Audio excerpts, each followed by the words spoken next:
Dewan Saran namanya.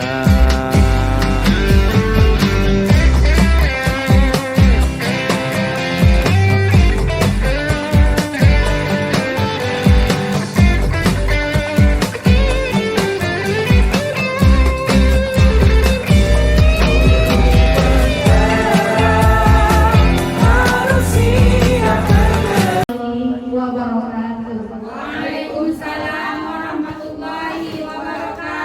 14 budaya positif yang akan disampaikan oleh Ibu Marlina SPD SD, yaitu CGP Angkatan 8 Kabupaten Bengkalis.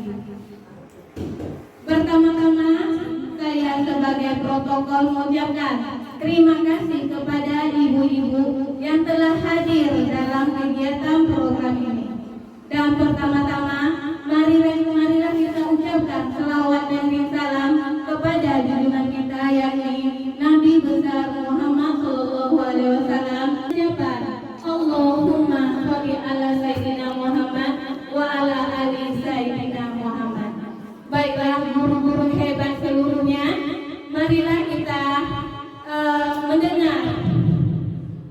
mendengar kata sambutan dari kepala sekolah atau yang mewakili. Kepada Ibu Devina Komedian kami persilakan dengan segala hormat. Inilah kepala sekolahnya sendiri. Biskuit nanti ya Bu. Dia terlalu semua. Aja deh tolong ngapain deh nanti enggak sampai suara.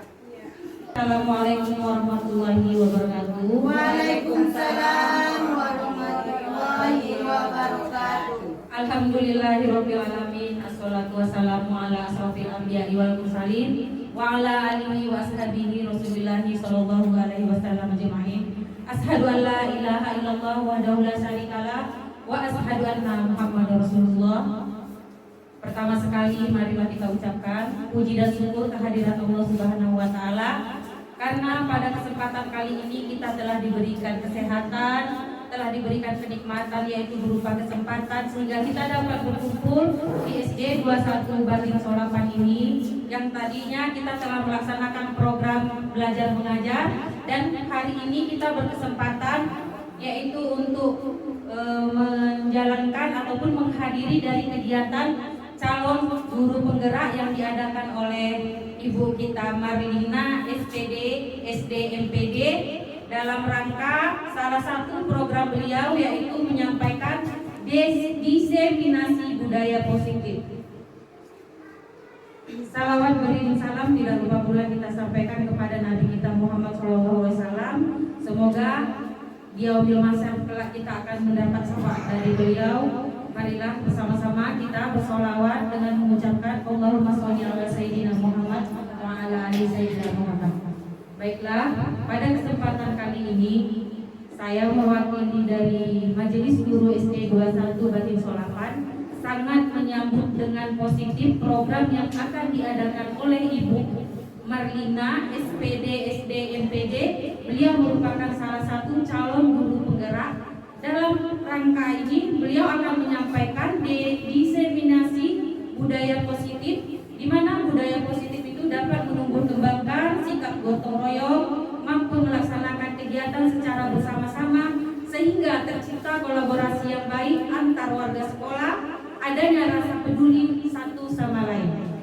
Kemudian untuk lebih jelasnya, semoga nanti Ibu Marlina bisa menyampaikan kepada kita semua dan hendaknya kita memahami secara maksimal sehingga terciptanya proses belajar mengajar yang menyongsong paradigma baru menuju kurikulum merdeka belajar sehingga terwujudlah proses belajar mengajar yang dikehendaki oleh pemerintah.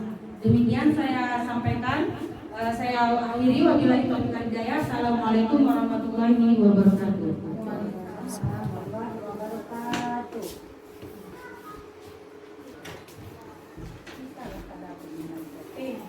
Terima kasih kita sampaikan kepada Ibu Devina Komedian yang telah mewakili kita sebagai majelis guru yang telah membuka program dari CGP ini. Baiklah, acara kedua yaitu menyampaikan dimensi budaya positif yang akan disampaikan oleh Ibu Marlina SPD SD, yaitu calon guru penggerak angkatan 8 Kabupaten Bengkalis. Kepada Ibu Marlina kami persilakan.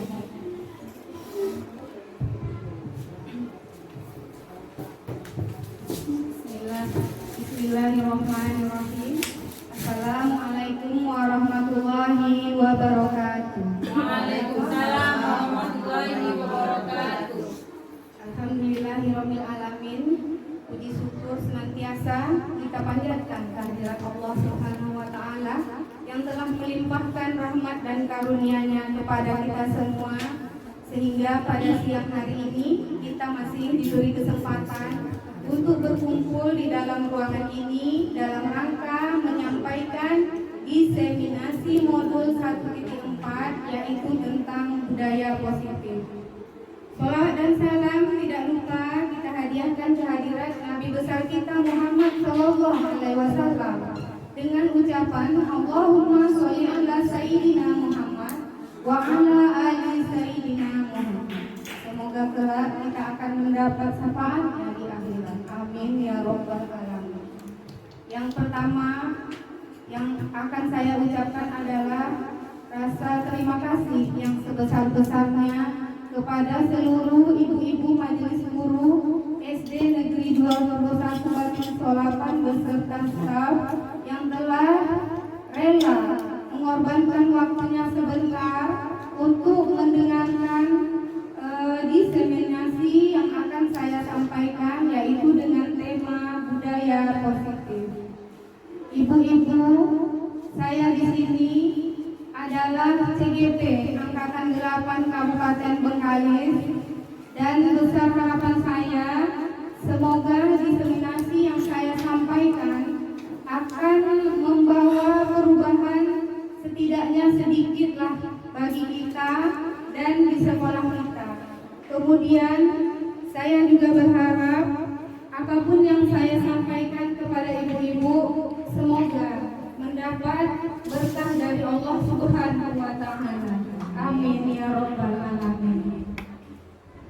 Ibu-ibu semua, untuk mengefektifkan waktu, saya langsung saja masuk pada kegiatan inti kita, yaitu diseminasi modul 1.4 dengan tema budaya positif di SD Negeri 21 Batin Solapan.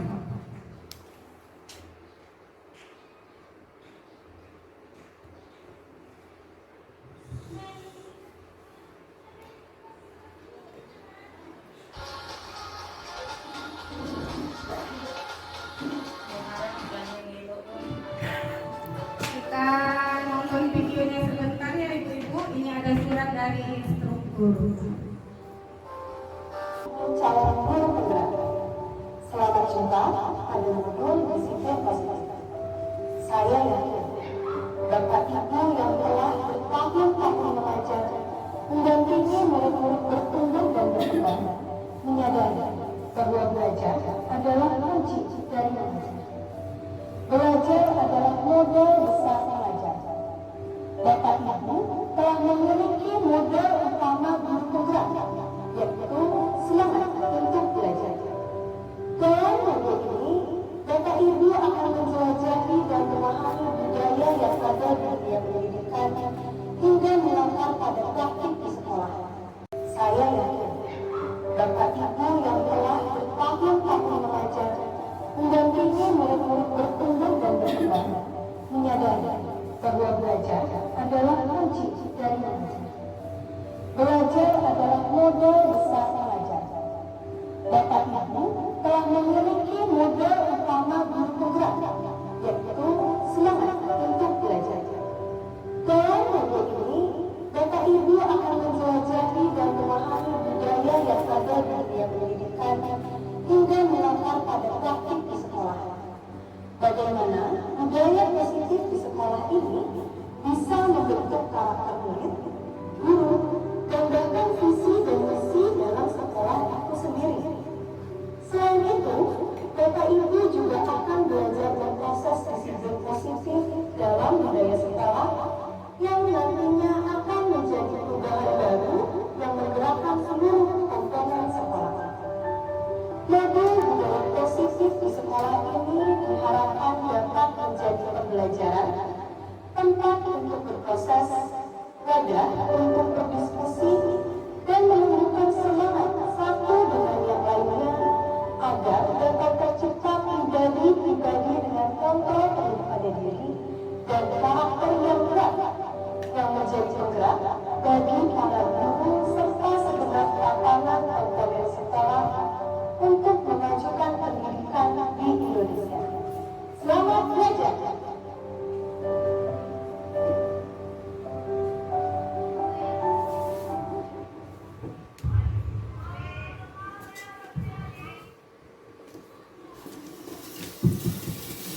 Baik, kita kembali Ibu Guru Hebat. Tadi sudah kita dengarkan bersama surat dari instruktur di mana budaya positif itu dapat menumbuhkan karakter baik bagi anak didik kita di sekolah.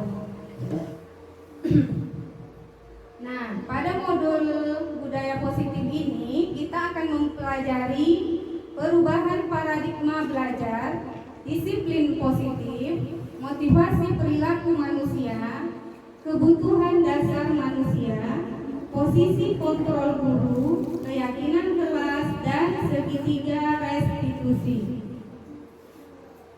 Perubahan paradigma belajar. Paradigma adalah cara pandang.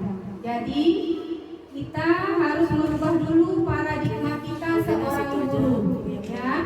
Kita tidak lagi berada pada zaman dahulu, di mana kita pada saat itu adalah menjadi seorang murid, tapi kita saat ini berada pada zaman di mana kitalah pengajarnya. Jadi paradigma kita belajar dahulu dengan paradigma kita mengajar sekarang sudah tidak sama lagi.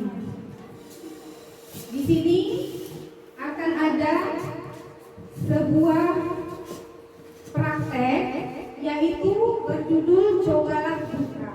Nah, artinya mari kita praktekkan Ibu Guru, Ibu bersama dengan teman di sebelah Ibu. Nah, seperti ini.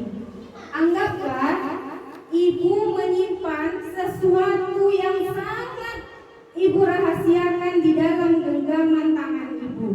Lalu Ibu minta teman Ibu di sebelahnya untuk membukakan genggaman tangan Ibu ini. Nah, coba kita praktekkan Ibu. Bayangkan dulu ya, sesuatu ini sangat kita sayang, sangat kita rahasiakan, tidak boleh ada orang yang dapat mengambilnya. Coba, bisa nggak teman di sebelah Ibu membuka? Bisa, Bu. Pelit dia. Nah, kalau begitu coba bergantian. Ibu lagi. Ibu yang sebelah menggenggam rahasia yang kuat, lalu minta teman Ibu untuk membukanya.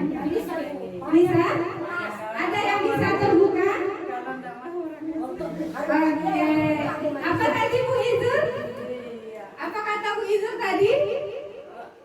Nggak bisa dibuka. Kalau nggak mau orangnya memberitahu nggak mau. Ya, bagus sekali Bu Izur sudah berubah paradigmanya. Jadi paradigma cobalah buka itu mengajarkan begini, bahwa kita sendirilah yang akan membuka hati kita untuk siapa yang kita mau.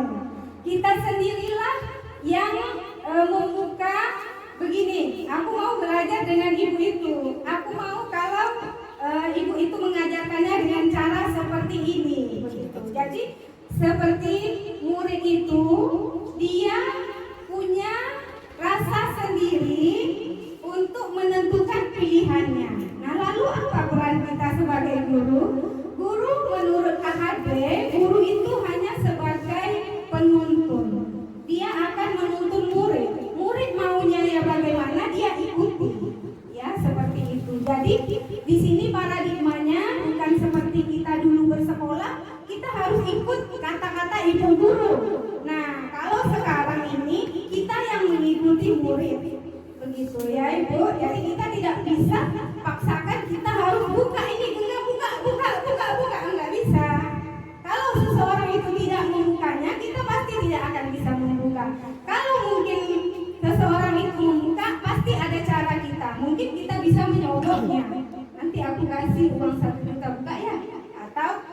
lain-lain. Atau bisa juga dengan mengancam.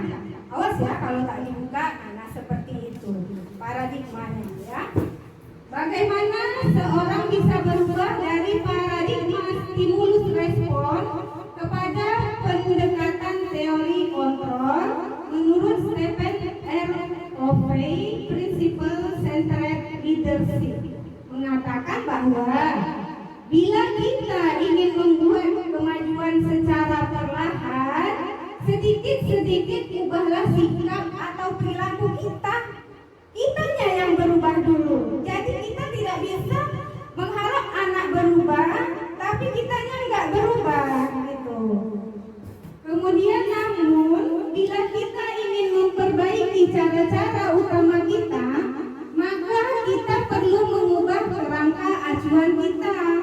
Nah, seperti kurikulum kan berubah, kita ikuti itu. Ubahlah bagaimana Anda melihat dunia, bagaimana Anda berpikir tentang manusia. Ubahlah paradigma Anda, skema pemahaman dan penjelasan aspek-aspek tertentu tentang realitas. Jadi kuncinya di sini adalah kitanya yang perlu berubah. Kita tidak harus mengharapkan orang yang berubah, tetapi kita dulu yang berubah. Nanti yang lain akan mengikuti. Nah, di sini ada tabel yaitu tentang stimulus respon dan teori kontrol. Yang kita pelajari sekarang itu kita harus mengikuti teori kontrol. Pada stimulus respon, realitas atau kebutuhan kita sama. Pada stimulus respon, di pikiran kita itu kita menganggap bahwa kebutuhan kamu dan aku adalah sama. Tetapi pada teori kontrol, kebutuhan kita berbeda. Tapi ternyata sesungguhnya benar berbeda kan ibu-ibu? Iya. Lalu yang kedua, semua orang melihat hal yang sama. Pada teori kontrol, setiap orang memiliki gambaran berbeda. Contohnya seperti ini. Ketika kita ditampilkan angka 9, nah ada sebagian yang mengatakan bahwa itu angka 9. Tapi ada orang lain yang mengatakan itu adalah angka 6. Kita tidak bisa menyalahkan karena sudut pandang yang berbeda. Mungkin dia lihat dari sini benar 9, tapi kalau kita melihatnya dari sana, benar itu adalah 6. Jadi supaya kita memahami orang itu, kita harus berada pada posisinya. Baru kita akan mengerti apa pandangan dia. Jadi kita tidak bisa menyalahkan pandangan orang lain. Kemudian yang ketiga, kita mencoba mengubah orang agar berpandangan sama dengan kita. Itu juga tidak bisa. Pada teori kontrol, kita berusaha memahami pandangan orang lain tentang dunia. Ya, pendapat kita berbeda, kita pahami bahwa sudut pandangnya mungkin dia memandang dari sisi lain, makanya dia menilai seperti itu. Perilaku buruk dilihat sebagai suatu kesalahan, tapi pada teori kontrol semua perilaku memiliki tujuan. Nah, nanti kita akan berada pada segitiga restitusi, nanti akan lebih jelas. Orang lain bisa mengontrol saya, seperti kita main genggam tadi. Orang lain bisa mungkin membuka genggaman saya, tapi pada teori kontrol hanya saya yang bisa mengontrol diri saya. Jika tadi terbuka, mungkin saya kasihan, makanya saya buka aja, gitu. Lalu saya bisa mengontrol orang lain pada teori kontrol. Anda tidak bisa mengontrol orang lain. Yang kita bisa kontrol adalah diri kita sendiri. Pemaksaan ada pada saat bujukan gagal. Nah, ketika kita merayu sepertinya Bu Devi, bukalah Kak Santi, bukalah Kak Santi. Kak Santi nggak mau buka. Ini rahasianya harus tetap rahasia. Nah, jadi dia ancam lagi. Awas ya, nanti pulang lagi ketumpang. Oh iya, buka seperti itu. Jadi ketika bujukan tak mempan harus diancam. Tapi pada teori kontrol, kolaborasi dan konsensus menciptakan pilihan-pilihan baru. Jadi kita bersama-sama, kerjasama begitu. Tidak harus paksa, dan tidak harus bujuk rayu, cukup dengan kolaborasi. Model berpikir menang kalah, kau kalah kan? Akhirnya kau buka tadi genggamanmu kan? Begitu, tidak. Tapi model berpikir menang-menang. Kamu menang, aku juga menang, sama-sama menang. Baik, masuk yang kedua yaitu disiplin positif. Ketika mendengar kata disiplin, apa yang terbayang di benak Bapak Ibu? Apa yang terbayang oleh kita ketika kita mendengar kata-kata disiplin? Taat aturan. Apalagi Bu? Mengikuti peraturan, mengikuti. Harus ya. Kalau kita dengar disiplin harus, oh kamu nanti harus begini, kamu nanti harus begitu, gitu ya. Harus mengikuti aturan. Apa yang terlintas di pikiran Bapak Ibu? Lanjut Bu. Bapak pendidikan kita KHD menyatakan bahwa di mana ada kemerdekaan, disitulah harus ada disiplin yang kuat. Sungguh pun disiplin itu bersifat self-disiplin, yaitu kita sendiri yang mewajibkan kita dengan sekeras-kerasnya.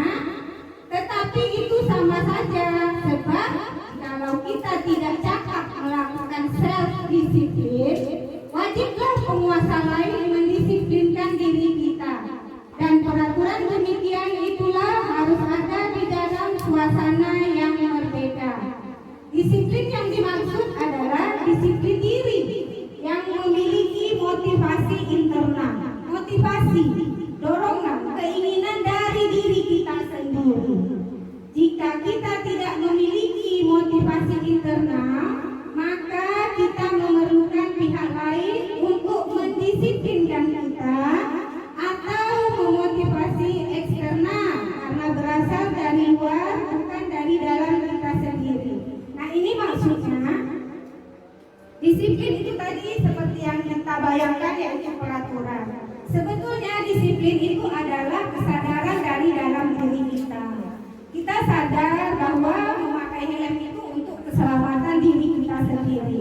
Nah, itu namanya motivasi intrinsik. Tetapi jika kita tidak mentaati motivasi intrinsik itu, terpaksalah orang luar yang akan mendisiplinkan kita, yaitu Bapak polisi. Itu namanya motivasi eksternal. Jadi motivasi yang datang dari orang lain.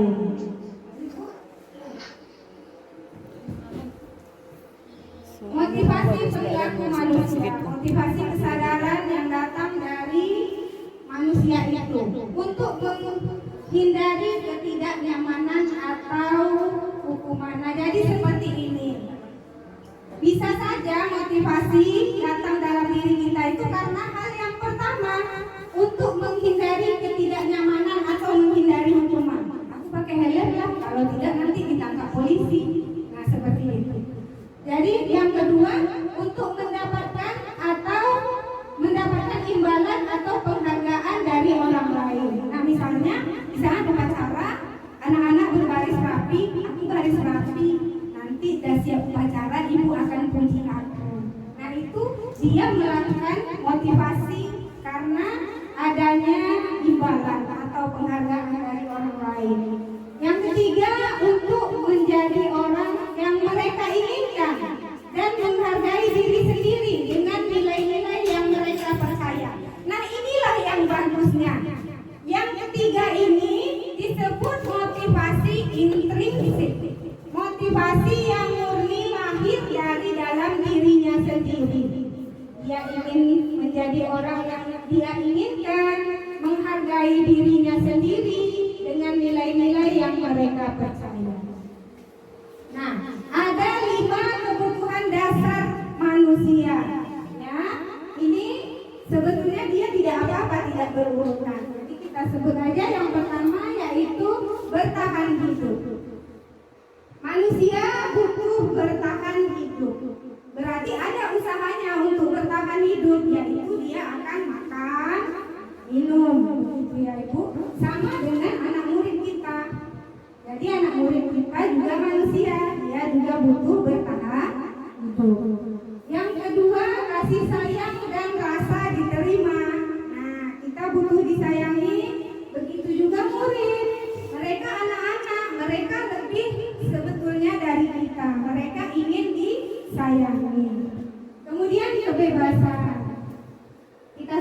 tidak ingin dikekang oleh orang lain. Kita ingin bebas menjadi diri kita sendiri. Kemudian kesenangan, mendapatkan kesenangan, kebahagiaan. Makanya Bapak KHD itu mengatakan bahwa anak-anak itu belajar dengan bahagia, selamat dan bahagia. Jadi kita gurulah yang harus menciptakan suasana itu, bagaimana anak itu bisa belajar dengan selamat dan bahagia. Kemudian lagi kebutuhan dasar manusia, penguasaan, seperti menguasai materi pelajaran di dalam kelas.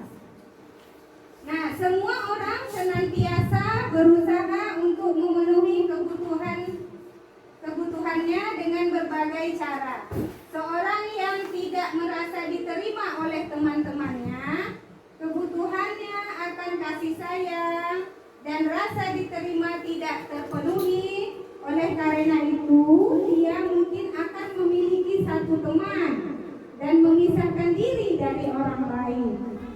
Sebagai guru, kita bisa membangun hubungan yang bisa membangun kepercayaan dengan anak ini. Berarti kita yang menyatukan anak ini dengan teman-temannya yang lain, agar dia tidak menyendiri. Lanjut, Bu. Atasnya. Atasnya. Nah, ini posisi kontrol guru. Artinya posisi kontrol guru adalah ketika kita melihat anak melakukan kesalahan, ada 5 posisi kita untuk mengontrol perilaku anak yang melakukan kesalahan tadi. Yang pertama adalah penghukum. Jadi kalau lihat anak salah, langsung kita hukum. Berarti posisi kita sebagai seorang penghukum. Pembuat merasa bersalah. Nah, anak melakukan kesalahan, lalu kita kenakan hatinya. Jadi anak itu langsung down. Nah, itu pembuat merasa bersalah. Jadi di pikiran anak itu aku salah, seperti itu terus. Yang ketiga adalah posisi kontrol sebagai teman. Kita ajak, kita lihat dia melakukan kesalahan, lalu kita ajak cerita. Kamu ngapain tadi? Ada cerita seperti itu. Itu posisi kontrol sebagai teman. Yang keempat itu sebagai pemantau. Sebagai pemantau itu dia memberikan konsekuensi kepada anak yang bersalah, lalu dia terus memperhatikan anak itu. Setelah dikasihkannya konsekuensinya, lalu dia memperhatikan terus anak itu agar tetap pada konsekuensi tadi. Yang terakhir ini posisi manajer. Posisi manajer ini adalah posisi yang paling baik. Nanti ada 3 hal yang dilakukan oleh posisi manajer. Nah, di tabel ini bisa kita lihat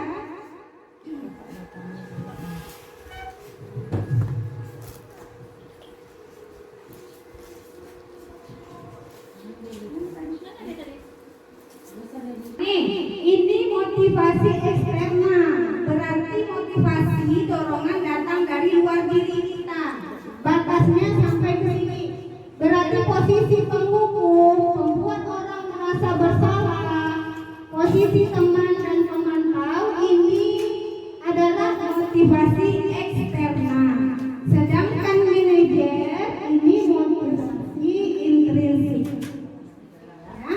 Nah, pada posisi penghukum, guru itu melakukan menghardik anak, menunjuk-nunjuk, menyakiti, menyindir. Nah, jika kita melakukan yang seperti ini, berarti kita adalah guru yang penghukum. Ini akan menimbulkan motivasi eksternal murid. Jadi murid itu kalau ada kita, ya takut, ya nggak sadar dari dalam dirinya sendiri.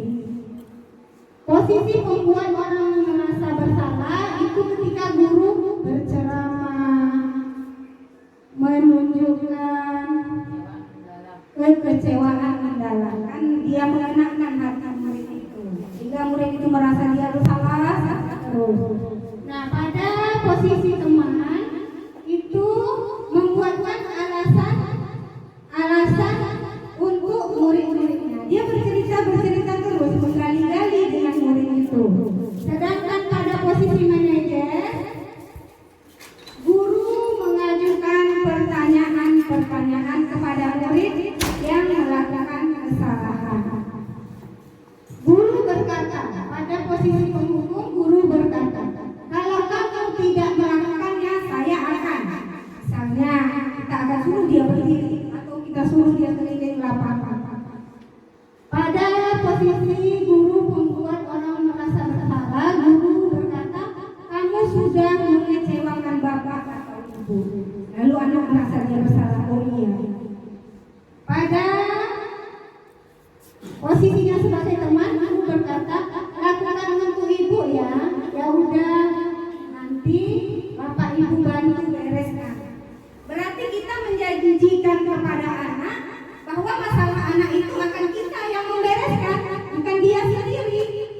Nah, pada posisi manajer, guru akan berkata, apa yang kita yakini?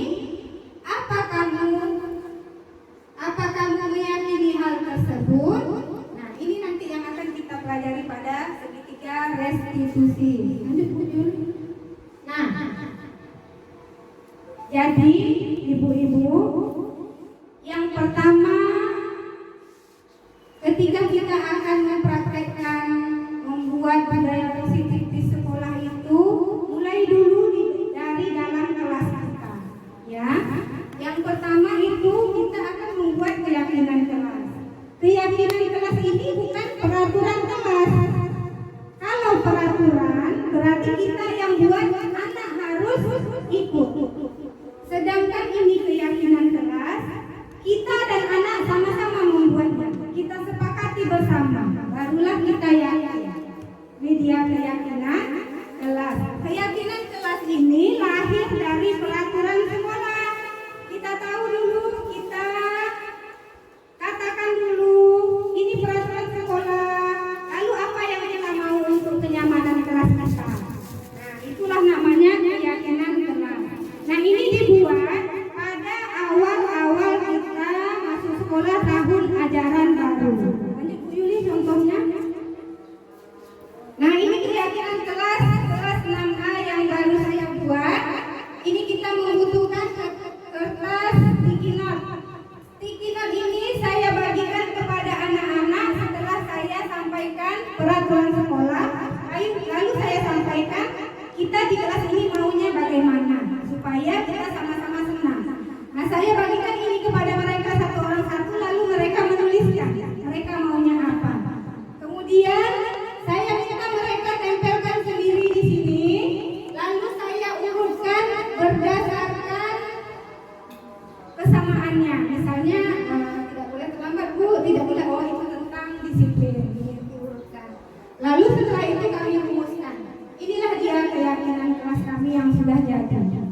Nah, ini seharusnya ditulis di kertas karton dan ditempel di kelas supaya semua setiap hari baca dan ingat, oh itu keyakinan kelas kita. Ini dia langkah-langkah untuk membuat keyakinan kelas itu. Yang pertama, berdiskusi, memunculkan peraturan yang perlu ditaati. Ini dari. Yang kedua, mengubah peraturan menjadi kalimat yang positif. Jadi tidak boleh datang terlambat, itu tidak boleh. Berarti apa gantinya supaya nggak ada kata tidaknya begitu. Kemudian yang ketiga, menyarikan peraturan-peraturan menjadi nilai-nilai kebajikan. Lalu yang keempat, berdiskusi mengenai gambaran perilaku yang mencerminkan keyakinan kelas. 5, berdiskusi mengenai peran seluruh warga kelas. Dan terakhir, meninjau ulang. Ini misalnya nanti entah satu semester kita tinjau ulang, mana yang nggak penting kita ganti, mana yang kita butuhkan kita tambah. Nah, ini untuk menjalankan posisi kontrol tadi namanya segitiga restitusi. Ada 3 tahap yang akan kita laksanakan. Yang pertama adalah menstabilkan menstabilkan identitas. Di sini nanti kita setiap orang pasti pernah melakukan kesalahan. Jadi kalau kita lihat anak itu melakukan kesalahan, kita panggil, kita sampaikan ini. Gak apa-apa, setiap orang pernah melakukan kesalahan. Ibu juga pernah buat salah, kamu juga pernah buat salah. Tapi jangan berhenti sampai sini. Lanjut yang kedua, validasi tindakan yang salah. Kamu tentu punya alasan. Kenapa kamu tadi buat itu? Kenapa kamu melakukan kesalahan itu? Apa alasannya? Lalu kita lanjut yang ketiga, menanyakan keyakinan kelas yang sudah dibuat tadi. Nah, masih ingat keyakinan kelas yang sudah kita buat? Masih, Bu. Nah, kamu sekarang melanggar keyakinan kelas yang mana? Begitu. Lanjut, Bu. Nah, ini dia. Menstabilkan identitas, validasi, dan menanyakan keyakinan. Terus, Bu Yuli. Nah, ini contoh yang sudah saya laksanakan.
Restitusi yang sudah saya jalankan, yaitu cukup dengan 3 langkah tadi. Yaitu yang pertama, tadi dulu naik atas dia lagi, atasnya. Yang pertama menstabilkan identitas, yaitu kita menetralkan bahwa bukan dia saja yang melakukan kesalahan, kita juga pernah melakukan kesalahan. Yang kedua, validasi tindakan yang salah. Tetap kita bilang yang dilakukannya itu adalah kesalahan. Yang terakhir, baru menanyakan keyakinan dan mengembalikan anak itu kembali ke kelas. Nah, di sini ada yang ingin saya sampaikan ya, ibu-ibu, bahwa dalam membuat keyakinan kelas, kita juga mengatakan bahwa kalau nanti kamu begini, konsekuensinya begini. Kita tetapkan. Jadi ketika dia melakukan kesalahan, dia ingat keyakinan dan dia ingat juga konsekuensinya apa, begitu. Baik Bapak Ibu, sampai di sini penjelasan saya tentang budaya positif. Apakah ibu-ibu ada yang mau bertanya atau kurang jelas? Kayaknya udah terang, nggak mungkin kurang jelas. Kayaknya yang terang. Ada ibu-ibu? Tidak ada, berarti sudah jelas walaupun sedikit. Mudah-mudahan bisa kita praktekkan di sekolah dan tentunya harapan saya kita mulailah dari diri kita sendiri, karena Kak Ade pun mengatakan begitu, kita gurulah yang harus memulai dulu. Jadi jangan kita menuntut anak, tapi kita dulu yang berbuat, baru anak. Nah, segitiga restitusi ini juga membuktikan bahwa kita itu harus berpihak pada anak. Walaupun anak melakukan kesalahan, tapi tetap juga kita harus mencari solusinya dengan cara tidak marah-marah begitu. Kita tetap berpihak kepada anak. Demikianlah diseminasi saya hari ini. Semoga membawa manfaat bagi kita semua. Terima kasih banyak saya ucapkan kepada ibu guru hebat yang telah mengorbankan waktunya sedikit. Sekali lagi saya ucapkan terima kasih dan saya akhiri. Assalamualaikum warahmatullahi wabarakatuh. Waalaikumsalam warahmatullahi wabarakatuh. Kepada kita, apa itu disiplin positif? Disiplin positif itu terdiri untuk diri kita sendiri. Kita tidak bisa mendisiplinkan orang tanpa kita harus disiplin dulu ya. Dan terima kasih Bu Marlina. Akhir kita bisa mengucapkan wassalamualaikum warahmatullahi wabarakatuh. Waalaikumsalam warahmatullahi wabarakatuh. Terima kasih.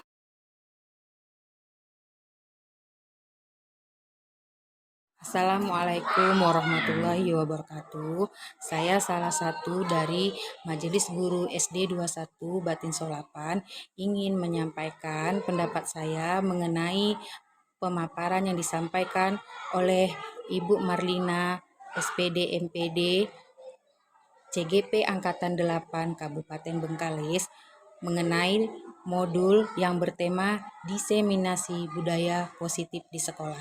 Menurut saya, pemaparan yang beliau sampaikan sudah sangat memahami bagi kami, karena beliau juga telah memaparkan bagaimana caranya membuat keyakinan kelas yang bertujuan untuk menciptakan kedisiplinan dan rasa tanggung jawab yang tumbuh dari dalam murid tersebut, di mana di situ akan dibutuhkan bagaimana caranya menumbuhkan sikap disiplin yang memotivasi internal tanpa ada lagi paksaan-paksaan dari luar. Demikian saya sudahi. Assalamualaikum warahmatullahi wabarakatuh.